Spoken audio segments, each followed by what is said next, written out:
જન્મદિવસ જન્મદિવસ આવવાનો હોય એ પહેલાં જ આપણે 10-15 દિવસ મહિના દિવસ પહેલાં તૈયારી કરતા હોય છે. મારો જન્મદિવસ આવશે ત્યારે શું કરશું, શું આયોજન કરશું, શું પાર્ટી કરશું, કઈ હોટલમાં જમવા જશું. નમસ્કાર મિત્ર, હું આપનો ભાઈ લકીરાજસિંહ જાડેજા. હું આપને જણાવું છું, આ વિડીયો મારી સાથે જુઓ. આજ રોજ મારો જીગરજાન મિત્ર અને મારો નાનો ભાઈ જેવો અજય રાજસિંહ ગોયલનો જન્મદિવસ હતો. ત્યારે એને નવી પહેલ કરી કે ગરીબના ઝૂંપડામાં જઈ અને એને ભોજન જમાડ્યું.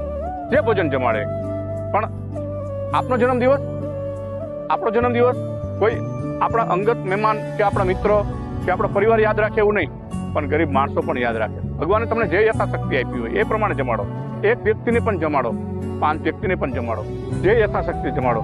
આપણે રોડ ઉપર કે અન્ય કાર ઉપર તલવારથી કેક કાપીએ, કોઈ હથિયારથી કેક કાપીએ, એવા બનાવો મૂકી અને આપણો જન્મદિવસ એવો ઉજવો કે ગરીબ માણસનું 1 ટકનું અનાજ મળી જાય. સાહેબ, એનું 1 ટકનું અનાજ આખું વર્ષ તમને યાદ કરશે. એના અનાજ પડ્યું હશે તો તમને કાયમ યાદ કરશે. માટે આવા જ જન્મદિવસ ઉજવજો. માટે હું મારા ભાઈ સમાન મારા ભાઈને અને મારા ભત્રીજાને હું જન્મદિવસની ખૂબ શુભકામના આપું છું. અને ચલાડાનો ઠાકર દાન મહારાજ એને ખૂબ મોટું આયુષ આપે અને આવા કાર્યમાં એને શક્તિ આપે. નમસ્કાર.